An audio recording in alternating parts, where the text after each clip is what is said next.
अपना उसके मामले की जितनी प्रोग्राम आज की शख्सियत के साथ आज हमारी कोशिश होती है प्रोग्राम में पर्सनालिटी उस शख्सियत से मिला जिसका अपना ज़ाती बैकग्राउंड भी हो और सोशल एक्टिविटी भी हो। तो अल्हम्दुलिल्लाह आज जिस शख्सियत से आपको गुफ्तगू करा रहे हैं वो एक एवरग्रीन पर्सनालिटी है, बेहतरीन शख्सियत के मालिक, अच्छे सोशल वर्कर, अच्छे सियासतदान और अपनी कौम के बड़े। तो आज की पर्सनालिटी जावेद अहमद लगार साहब आज हमारे प्रोग्राम मेहमान है, चलेंगे उस पर्सनालिटी तरफ कराएंगे गुफ्तगू। फर्स्ट ऑफ ऑल आपकी बड़ी मेहरबानी, आपने अपना कीमती टाइम हमें दिया। अच्छा जावेद साहब, जहाँ तक हमें मालूम है कि आप यहाँ के इलाके के रईस भी हैं और ऐसे समझो कि बड़े भी हैं, खिदमतकार भी हैं, सोशल वर्कर भी हैं और इस सारे गाँव को आप संभाल भी रहे हैं। तो आप हमें ये बताएं कि आपने कभी सियासत में आने का सोचा? मैंने तो नहीं, लेकिन जो मेरे वालिद साहब थे जी जी। वो माशाल्लाह काफ़ी उसकी पूरी जो ज़िंदगी थी वो सियासत में गुजरी थी। अच्छा। जब ये चंदोल साल का था तभी वो तकरीबन 4 मरतबा चंदोल सॉरी हैदराबाद में मेंबर है, डिस्ट्रिक्ट काउंसिल में अच्छा। मेंबर। और जब चंदोल था उसमें वो यूसी 2002 में यूसी चेयरमैन वाइस चेयरमैन भी रहे थे। सही। उसके बाद जो हमारा तो हमेशा सियासत से वास्ता तो रहा है, लेकिन मैं हमारी एक्टिविटी अपनी जगह पे है, लेकिन सियासत में कभी ऐसे कोई इलेक्शन वगैरह जो ऐसे नहीं हुआ है। हाँ, मेरे जो बैठे हुए थे मामू हाजी आलम खान लगारी, वो जो है बड़ा है हमारा, तो कभी कोई ऐसी इलेक्शन वगैरह होती है तो वो हमारी तरफ से वही कैंडिडेट होता है हमारे घर की फैमिली के हिसाब से। अच्छा अच्छा, ज़बरदस्त।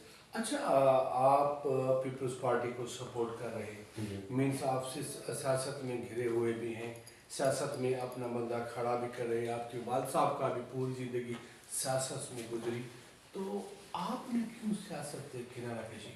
नहीं, किनारा कशी नहीं है, हम तो उसी में ही है। अभी भी हमारी जो ताल्लुकात जो कुछ पे उनसे वाबस्तगी है, लेकिन क्या है कि हमारा बड़ा बैठा है तो हमने फिर भी जो उसको ही बड़ा किया हुआ है। जो काम हमारे जो करते हैं, चलो कोई आगे आना जाना हो, लेकिन जो हमारा कैंडिडेट हमेशा वही रहता है। हमारे घर का तो बंदा ये मामू है बड़ा है, तो हमने जो शुरुआत जो है उसको इधर दे के जो सियासत वगैरह में जो इलेक्शन में नाम कैंडिडेट वगैरह जो नॉमिनेट करते हैं उसको करते हैं। लेकिन हमने किनारा कशी वो होता है कि जो आदमी घर पे बैठ जाए, कोई एक्टिविटी ना हो। हमारे तो हरदम हर टाइम पे जो अपनी पार्टी है, जो हमारे बड़े हैं, इमदाद साहब, अब्दुल सत्तार बचानी साहब है, इमदाद साहब है, उनसे तो हमेशा ताल्लुकात रखते हैं और वो सियासत के हट के हमारे जाती भी ताल्लुकात उनके साथ अच्छे हैं। माशाल्लाह ज़बरदस्त। सियासत में आप इतना घिरे हुए भी हैं, लेकिन आप हमें ये बता सकते हैं कि जो यहाँ पर हर यूसी को सहूलत देनी चाहिए, वो आपकी यूसी में कौन कौन सी सहूलत अवेलेबल है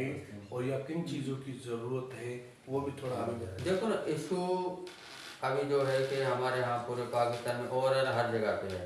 यूसी जो है, यूसी की जो बजट है कोई 10-12 लाख रुपए है मंथ की, उसमें कोई 4-5 लाख रुपए तो उनकी तनख्वाह चली जाती है, तो उनका अपना बाकी 6-7-8 लाख रुपए है। वो 7-8 लाख में वो उनसे वो तरक्याती काम नहीं हो सकते।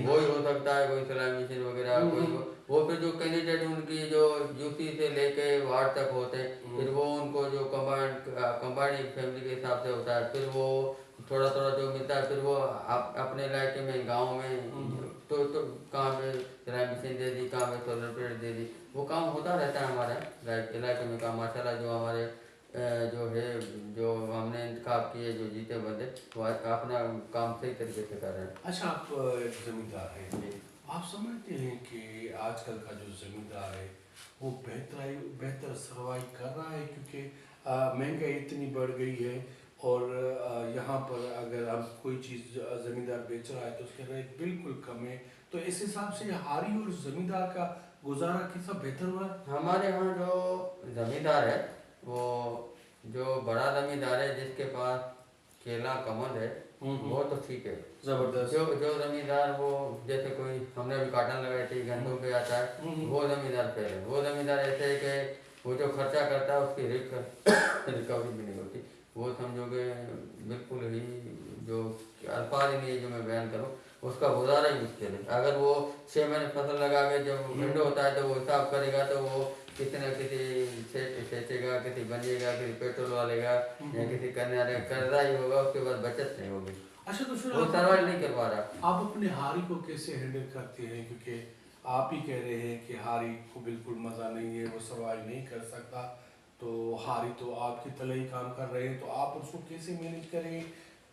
تو دیکھو نا وہ سمجھو کہ ہمارے ساتھ ہے, ہمارے گھر کے ایک ممبر کی طرح ہے, وہ سارا دن ہماری زمینیں سنبھالتے ہیں, وہ اپنے ہمارا کام کاج دیکھتا ہے, تو ظاہر سی بات ہے وہ زیادہ تو انکم تو نہیں, لیکن اتنا ہے کہ وہ جیسے کہ نا ایک آدمی سال کا گزارا ہو جاتا ہے. یہ نہیں ہوتا کہ چلو بھائی سال ختم ہوا, آپ نے حساب کیا کہ 20-25 لاکھ یا 1-2 کروڑ بچ گیا, وہ والی کہانی. اب چھوٹا زمیندار ہے یا جس کے 4-5 ایکڑ ہے, اس میں تو ناممکن ہو گئے, کیونکہ ہم جو کھاد لیتے ہیں اس کے ریٹ ہائی ہے, ہم ڈیزل لیتے ہیں, پیٹرول لیتے ہیں, جو زمین میں ہمیں چلتی ہے, زمین میں مشینری دیکھو ٹریکٹر کو 60+ سے ہو گیا, اور جو گوبر ہے وہ 10 لاکھ سے گئے, لیزر میں 15 لاکھ کا. یہ میں جب ہم فصل بیچتے ہیں تو گندم تھی جو پچھلے سال ہم نے 4000 کی دی, ابھی 2700-2800 کی جا رہی ہے.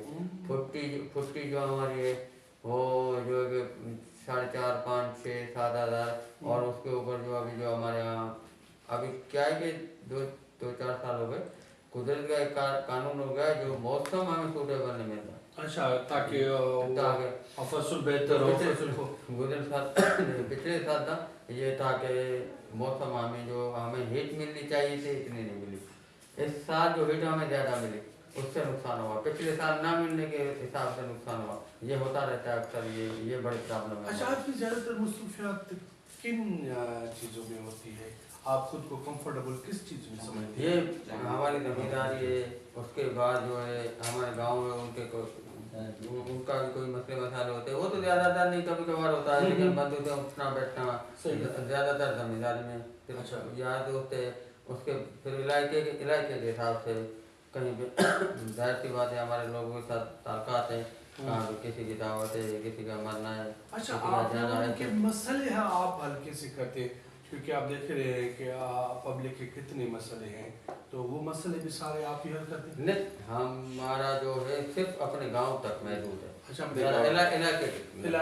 لیکن علاقے بھی نہیں, وہ ہوتا ہے کبھی دیکھو کوئی جان پہچان والا بندہ ہے وہاں پہ ہوتا ہے, پھر وہ اپنے حساب سے الگ, لیکن ہمارا جو زیادہ تر کام ہے وہ اپنے گاؤں تک محدود ہے. ٹھیک ہے سر, مہربانی, آپ نے ہمیں ٹائم دیا, کیونکہ ہمارا آنے کا کوئی مقصد ہوتا ہے, ہم جس پرسنالٹی کو سے انٹرویو لیتے ہیں تو لاسٹ میں ان سے ہم میسیج لیتے ہیں.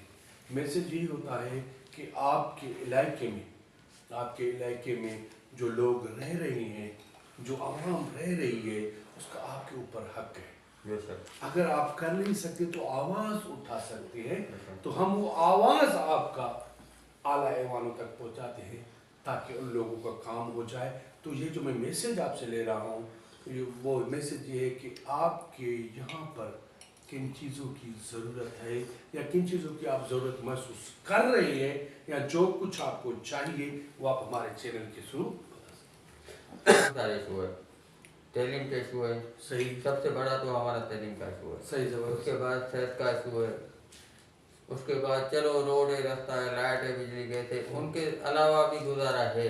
صحیح, لیکن تعلیم کا ہے, ہمارے گاؤں میں 150+ اسٹوڈنٹ ایڈمٹ ہے, ہمارے گاؤں میں ٹیچر ہے. صحیح, کافی مرتبہ ہم گئے بھائی, ٹیچر ضرور نہیں ہے. اس کے علاوہ جو ہیلتھ کے بالکل ہاسپٹل نہیں ہے ہمارے گاؤں میں, وہ ہونا چاہیے. بڑی آبادی ہے, تقریباً سمجھو کہ 600 گھر ہیں ہمارے گاؤں میں.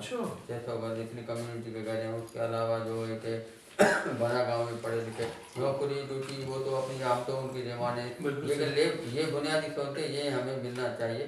یہ اگر آپ کی آواز جاتی ہے ایوان میں تو ہمارا یہ میسیج ہے کہ برائے کرم مہربانی ان چیزوں کو ہمارے گاؤں میں اکثر اوورآل باراڑی کے جو بھی گاؤں ہیں ان میں ایشو ہے, یہ ان پہ تھوڑا دھیان دیا جائے تو. ناظرین کیا کریں, ہم ٹائم کے ساتھ بدلے ہوتے ہیں. آپ کی خواہش کا اظہار کرتے ہوئے ہم ہر جگہ ہر ٹائم پر پہنچ جاتے ہیں. آپ جو شخصیت ہوتی ہے, آپ جس کو سننا چاہتے ہیں, تو ہم نے وہ سارا آپ کی طرح سماعت کر دی. کیا لاسٹ میں یہ بھی آج کی شخصیت کی ریکویسٹ تھی کہ میرے علاقے میں ان چیزوں کی ضرورت ہے, تھوڑی ان چیزوں پر نظر رکھی جائے. لاسٹ میں مجھے اور آج کی خوبصورت شہر کے ساتھ دیجیے گا اجازت. زندگی رہی باقی تو ہم کے باقی گفتگو گزر گئے. السلام علیکم. وش آل دا بیسٹ پاکستان.